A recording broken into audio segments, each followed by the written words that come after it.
So these next 10 to 15 days, the topics that I will cover, ये बहुत sufficient होगा आपको एग्जाम क्रैक करने के लिए, बिकॉज सिर्फ इन्हीं बेसिस पे मैं गई थी CSIR का 2026 पेपर देने, एंड ट्रस्ट मी आपको इसके अलावा कुछ भी पढ़ने की जरूरत नहीं पड़ेगी. So I will start with Ramachandran plot.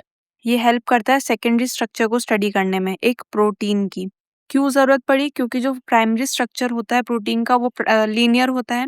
इसको फोल्डिंग अंडरगो फोल्डिंग एंड ये बनाता है alpha helix and beta pleated sheets या फिर बीटा टर्न्स. ये होते हैं secondary structure. Alpha helix, beta pleated sheets and beta turns, ये सेकेंडरी स्ट्रक्चर होते हैं एक प्रोटीन के. इनको पढ़ने के लिए रामाचंद्रन प्लॉट बनाया था एक साइंटिस्ट ने, इंडियन साइंटिस्ट ने. ये डिटरमाइन करता है सेकेंडरी स्ट्रक्चर ऑफ प्रोटीन. ये बताता है जो अलाउड कॉन्फर्मेशंस हैं पाई और साई के ग्रुप्स की. ये पाई और साई ग्रुप्स क्या होते हैं ये हम स्ट्रक्चर में आगे देखेंगे. और इन एंगल्स के कॉम्बिनेशन पे सेकेंडरी स्ट्रक्चर हमारा बनता है. अल्फा हेलिक्स के अंदर ये पाई और साई की वैल्यूज कुछ अलग होती हैं, बीटा टर्न में कुछ अलग वैल्यूज होती हैं. ये वैल्यूज कैसे डिटरमाइन करते हैं हम देखेंगे आगे. हमारे पास हमें पता है टोटल 20 अमाइनो एसिड्स होते हैं. इनके अंदर हर अमाइनो एसिड के अंदर एक डिफरेंट आर ग्रुप अटैच रहता है सी कार्बन पे. अब जो आर ग्रुप जितना बड़ा होगा हमें पता है उतनी ज्यादा स्टेरिक हिंड्रेंस होगी उस स्ट्रक्चर में. तो अब ये स्टेरिक हिंड्रेंस है, ये इन सी पाई और साई वैल्यूज की किन वैल्यूज पे हमें मिनिमम स्टेरिक हिंड्रेंस देगी ताकि वो एक स्टेबल प्रोटीन स्ट्रक्चर बन के आए. तो ये एक पेप्टाइड बॉन्ड है, ये एक अमाइनो एसिड है, फर्स्ट अमाइनो एसिड, ये दूसरा अमाइनो एसिड है. इन दोनों के बीच में एक ये ओमेगा करके एक एंगल होता है जिसको पेप्टाइड बॉन्ड बोलते हैं. अब ये जो बॉन्ड होता है ये पार्शियली डबल बॉन्ड होता है, इसलिए ये मूव नहीं कर पाता इजीली, क्योंकि एक थोड़ा डबल बॉन्ड हो गया तो हमें पता है थोड़ा रिजिड होगा और ये मूव नहीं कर सकता out of the plane also. तो इसके अराउंड जो मूवमेंट रहेगा प्रोटीन का वो तो रिजिड रहेगा, बट प्रोटीन का ये स्ट्रक्चर जहाँ पे पाई और साई की वैल्यूज लिखी हैं ये मूवेबल एंगल्स हैं.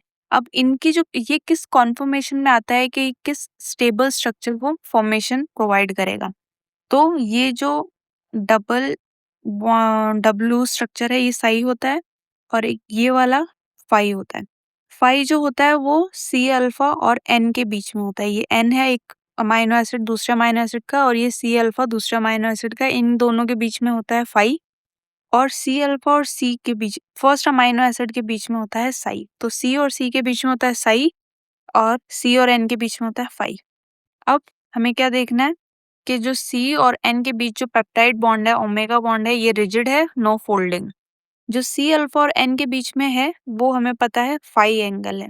ये डाइहेड्रल एंगल होते हैं दोनों फाई और साई, और इनकी रेंज होती है -80 से 180 +180. क्यों? क्योंकि ये फुल 180 डिग्री मूव कर सकते हैं. देखो यहाँ पे ये स्ट्रक्चर दे रखा है, यहाँ पे सी और एन, तो ये स्ट्रक्चर तो मूव नहीं करेगा, बट इनके अराउंड ये है, ये 180 डिग्री मूव कर सकते हैं ये एंटी क्लॉकवाइज या क्लॉकवाइज.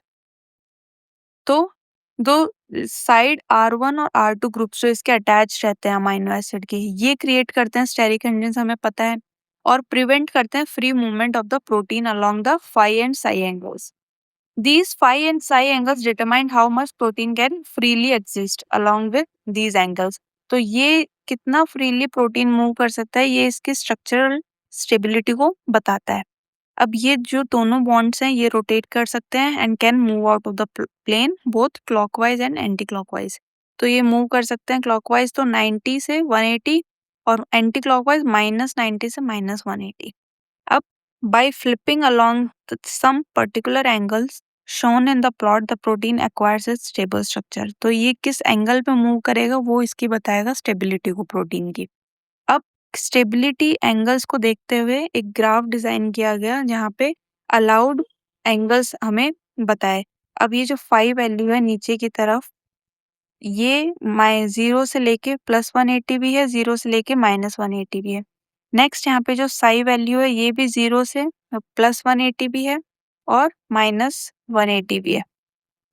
अब इसके अलोंग 4 क्वाड्रेंट बनते हैं. ये है फर्स्ट क्वाड्रेंट यहाँ पे, फिर ये है सेकंड क्वाड्रेंट, और ये है third quadrant, this one, and this one is fourth quadrant. तो इनके अलाउड एंगल्स के बेसिस पे हमने फाई और साई की वैल्यूज के बेसिस पे प्रोटीन डिफाइन करते हैं कि प्रोटीन कितना स्टेबल है। इसको अपर राइट बोलते हैं, ये हो गया लेफ्ट, ये हो गया लोअर लेफ्ट, ये हो गया लोअर राइट। तो यहाँ पे आप देख सकते हो लोअर राइट के अंदर सारे दोनों फाई और साई की वैल्यूज डिफरेंट है, बट लोअर लेफ्ट में दोनों नेगेटिव वैल्यूज हैं फाई और साई की, और अपर राइट के अंदर दोनों पॉजिटिव वैल्यूज है। दूसरी सबसे मेन चीज आपको जो याद रखनी है वहाँ पे वो ये है कि ये जो अमाइनो एसिड्स हैं ये सारे एल फॉर्म के होते हैं, मींस ये एल अमाइनो एसिड्स फॉर्म में है।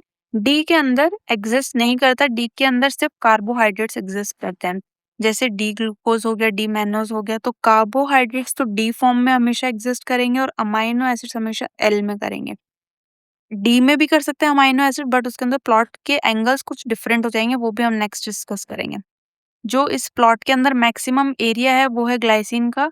क्यों है? क्योंकि स्मॉलेस्ट आर ग्रुप है, सिर्फ एच अटैच रहता है, तो एच की वजह से कोई स्टेरिक हिंड्रेंस नहीं होता।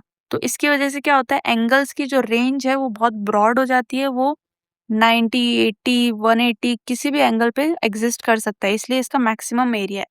मिनिमम एरिया प्रोलीन का है, क्यों? क्योंकि इसका जो आर ग्रुप है वो रिजिड होता है, इम्यूनो चेन अटैच्ड होती है तो मूवमेंट नहीं होता। ये इस टाइप की इम्यूनो चेन आर ग्रुप होती है प्रोलीन के अंदर, इसलिए मिनिमम एरिया होता है प्रोलीन का। अगर हम किसी भी प्रोटीन को असाइलेट कर देते हैं या मिथाइलेट कर देते हैं तो उससे उसका एरिया मिनिमाइज हो जाता है, मिनिमम एरिया हो जाता है, रिजिड हो जाता है प्रोटीन आर ग्रुप अटैच करने पे। अब ये डिटरमाइन कर सकता है structure of protein, but sequence determine नहीं कर सकता, क्योंकि वो तो प्राइमरी से ही हमें पता चलती है। अमाइनो एसिड हमें पता है एल अमाइनो एसिड्स में होते हैं और कार्ब्स डी फॉर्म में होते हैं। अब नेक्स्ट जो मैंने आपको डिस्कस करते हुए बताया था कि अमाइनो एसिड्स हैं वो एल कायरल होते हैं सारे, डी में जब प्रेजेंट होते हैं तो डी के अंदर जस्ट इसका एंटी डायगोनल फॉर्म एग्जिस्ट करता है, मींस ये जो है ये डायगोनली अपोजिट हो जाता है। यहाँ पे जो पहले राइट हैंडेड था जो हमारे पास ओरिजिनल, वो अब नीचे चला जाएगा यहाँ पे L chiral, sorry L chiral में जो राइट हैंडेड नीचे था वो डी कायरल में ऊपर चला जाएगा, और एल कायरल जो ओरिजिनल फॉर्म है उसमें लेफ्ट हैंडेड हमें पता है ऊपर था, वो डी कायरल में नीचे आ जाएगा। वैसे ही बीटा शीट्स के जो एंटी पैरेलल हो गया, पैरेलल बीटा शीट्स थी वो सारी जो अपर लेफ्ट में थी वो अब सारी लोअर राइट में आ जाएंगी यहाँ पे। तो डायगनली अपोजिट ये प्रेजेंट रहता है, इसमें बस ये याद करने की थी। लास्ट मैंने बताया ही था जो एरिया ऑक्यूपाइड रहता है वो ग्लाइसिन का मैक्सिमम होता है, क्योंकि आर चेन ग्रुप सबसे छोटी होती है। फिर एलानिन, फिनाइल एनालिन और प्रोलिन का सबसे मिनिमम एरिया रहता है, क्योंकि इम्यूनो साइड चेन है। तो ये था ऑल अबाउट रामचंद्र प्लॉट, जहाँ से क्वेश्चंस बनते हैं। यू नीड टू अंडरस्टैंड कि इसके ज़्यादा आपको डिटेल में जाने की ज़रूरत नहीं, एग्जाम से इसी में से ही क्वेश्चन आते हैं।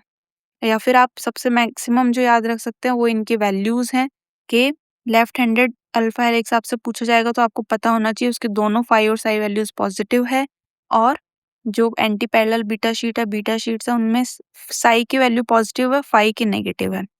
तो ये सब याद करने की ज़रूरत है रामचंद्र प्लॉट में। नेक्स्ट वीडियो में हम दूसरा एक टॉपिक कवर करेंगे quickly. Thank you so much for watching, stay tuned.